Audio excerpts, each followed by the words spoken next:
Hello, Professor Fraser, Miss Fleming, and other friends watching. My name is Neil Williams, and today we are going to be looking at motivations behind thrifting. Do people thrift as a social activity or for productivity?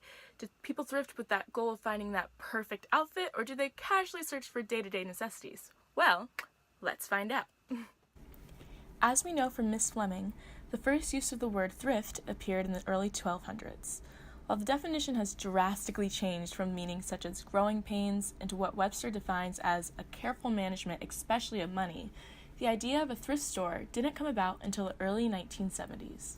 While secondhand shops have been around for centuries, the first common-day American thrift store, or what was known back then as a charity, was the Salvation Army, which was founded in 1897.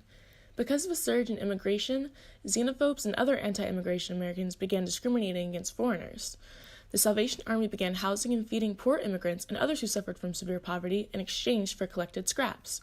The recoverable scraps would then be sold to junk stores, and the money would be used to buy more food and shelter for the poor.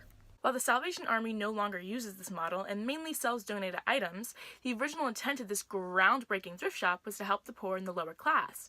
With that said, 21st century Salvation Army and many other thrift stores are witnessing a surge in the amount of people thrift shopping. This isn't because of the poor population growing, although that could be a factor, but because many people no longer see thrift shopping as something of the lower class. In fact, many people, such as myself, view thrifting as an activity for all.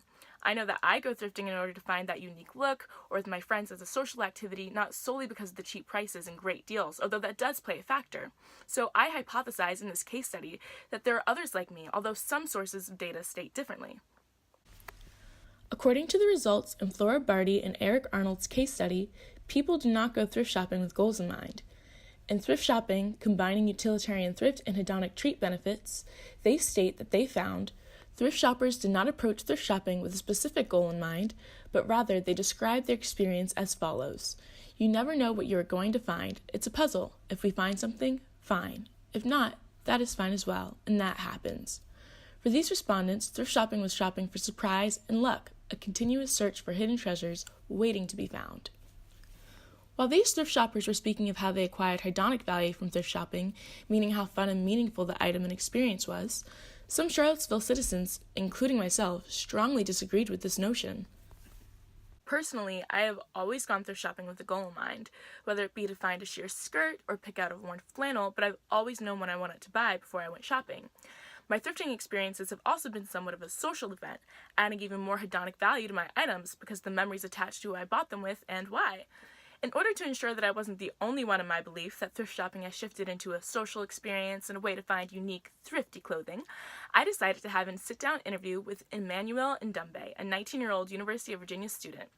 Emmanuel, or Iman for short, was excited to share his experience about why he goes thrift shopping and even admitted to being a goal-oriented thrift shopper. Well, usually I'd probably go to look for a fit for an occasion.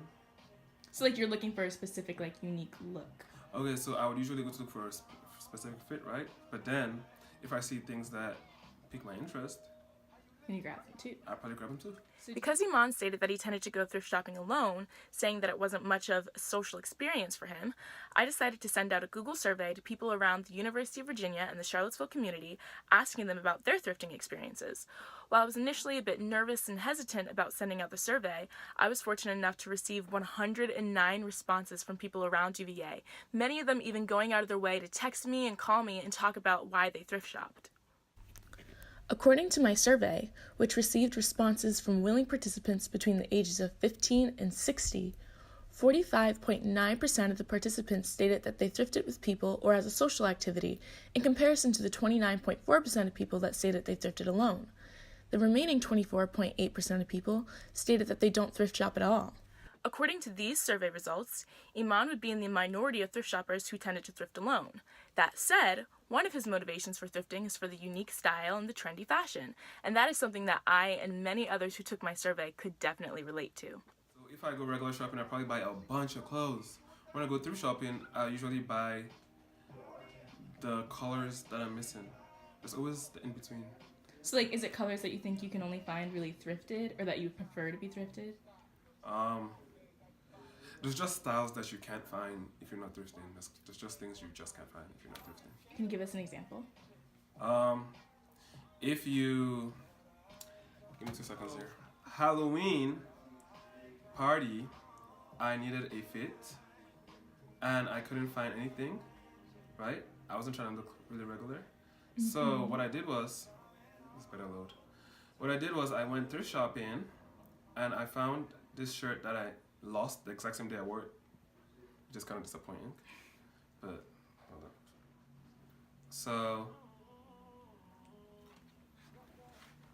now, if I went to the store, I wouldn't find that. Like the shirt. Like the shirt. Ah, I see. And I also found, oh, you're so blessed. I have proof that I go thrift shopping. I also found this jean shirt at the thrift store. Oh, that's nice. Yeah. So you treat them just as you would like your regular clothes? No, they're different. They're different. Like I've worn this like once. Oh, so do you wear your thrifted clothes as often as you wear your normal clothes? No. Is there a reason for that? I don't know. Like I just wouldn't wear a shirt like this regularly. I'll wear it when I'm looking like $1 million. While Iman and I tend to put uniqueness and style as our main reasoning for thrift shopping, only 27.5% of the people who responded to my survey stated that they value trendy thrift styles as opposed to the 50.5% of people who stated that they went for cheap prices. The remaining 22% said that they don't thrift. While the number of people who thrift predominantly for value and cheaper prices is almost double the amount of people who predominantly thrift for uniqueness and style, 27.5% is still a significant increase in the amount of people who thrift for style. This is especially staggering since stores such as the Salvation Army, which we previously spoke of, were originally seen as places for low-class people to shop, not a place to find unique, thrifty, trendy clothes. In a case study completed by Carla Ferraro, Sean Sands, and Jan Brace-Gobin, they found that the past decade has seen rapid growth in secondhand consumption across many global markets, which is attributable to a number of marketplace shifts. First, in following the 2008 global financial crisis, the secondhand sector offered a new form of value to shoppers as they adapted to financially hampered circumstances and in evaluating and selecting brands across a wide range of categories. Second, a rise in consumer interest in sustainability and sustainable fashion in particular has occurred. Third, secondhand clothing has become fashionable in its own right. This is the case even in markets where consumers typically dislike wearing used clothes, as is the case in China, where a variety of specialized secondhand stores have opened. That said, there has also been a rise in the amount of people promoting thrift shopping for uniqueness and style.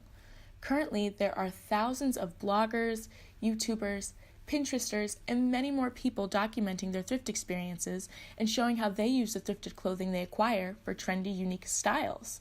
In fact, avid thrift shoppers such as April, a YouTuber who goes by the name of Corlerpa, consistently gets hundreds and thousands of views on her videos where she thrifts clothing and ensures the final outfits are unique to her style. As the cable news network stated in their article, Thrifty Shoppers Rediscover Secondhand Fashion, secondhand clothing and vintage items are showing up in our couture, streetwear, even everyday office wear. Besides the incentive of saving money, thrifting has also become trendy. Hip-hop duo Macklemore and Ryan Lewis won a 2013 Billboard Music Award for their hit song Thrift Shop, which brags about looking for a come-up in a thrift shop. While uniqueness and socializing tend to play a role in the increase of thrift shopping, especially in my life, others spoke of different motivations they have when they go thrift shopping. After filling out my survey, Matthew Huff, a first-year student at the University of Virginia, was adamant about telling me his reasons for thrift shopping. Immediately after taking my survey, he messaged me and then he called me and he told me that he wanted to add something to why he thrift shopped. I thrift for more ethical reasons. It reduces waste from the garment-making process, and I don't have to be concerned that my money is going to pay a sweatshop boss. While the intent of my survey was to study if people were motivated to thrift shop for style and as a social activity, as opposed for just the monetary value, I was glad to gain a motivation outside of either money and fashion. For Matthew, thrift shopping is ethically right and people of all classes should thrift. That said, Iman had a bit of a different perspective on this idea. First off, Iman was quick to note how thrift shopping in America was drastically different than thrift shopping in his home country of Cameroon. Shopping in Cameroon is more so thrifting. Like there isn't like thrifting because that's the regular way of shopping. Pretty much, yeah. Like you just thrift clothes. Basically. So there's no like thrift store and then like regular stores. Like shopping is literally like like the thrifting experience you have here is basically the way we shop, pretty much. Although Iman's motivations for thrift shopping has altered and changed a bit since moving to America, he still felt as if people of extremely higher classes shouldn't be thrifting when they could afford the expensive, unique styles.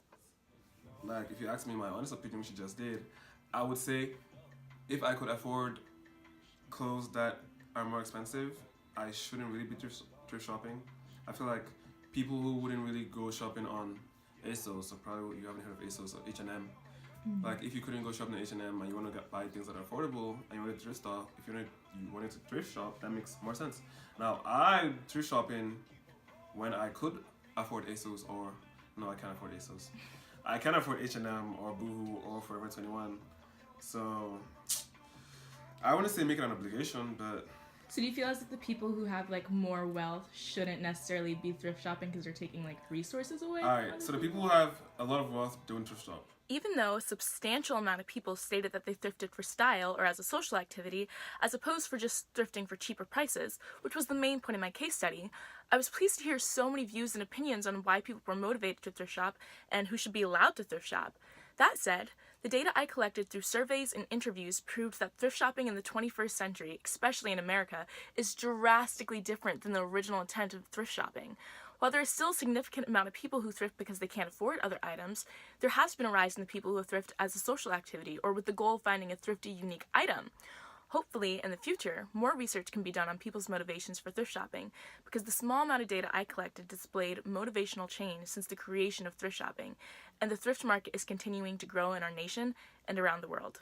Thank you all so much for watching my video and for listening to my case study. Attached to my video are some more cool statistics I found on people's thrifting experiences, which is pretty interesting, so go take a look. I hope you all enjoyed this case study on thrifting or thrifty, so I will see you guys later. Bye!